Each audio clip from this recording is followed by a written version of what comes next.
Sėkmingai Rotterdame vykstančių Europos universitetų sporto žaidynių krepšinio turnyrą pradėjo tiek Lietuvos vaikinų, tiek merginų rinktinės. Mykolo Riomerio universiteto krepšininkai be didesnio vargo rezultatu 113–66 sutriuškino Vokietijos sporto universiteto komandą.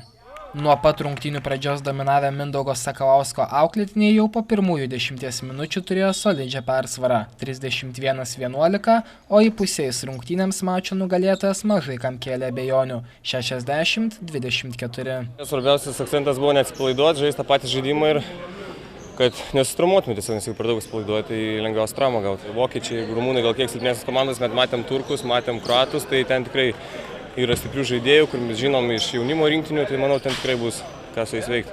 Vytauto Didžiojo universiteto krepšininkėms šiandien dėl pergalės teko gerokai pavargti. Visgi po atkaklios kovos mūsiškės rezultatų 76–74 palaužė kaimyninės Latvijos sportininkės, atstovaujančias Rygos Tradinio universitetą. Šitų varžybų tikrai bijojom, ruošėmės jom ir stengiamės laimėti, nes tikiuosi rytoj bus lengviau. Šiek tiek pasimušėm, bet turim būti pripratę prie tokio žaidimo, nes vienur gali leisti grubiai, kitur švelniai.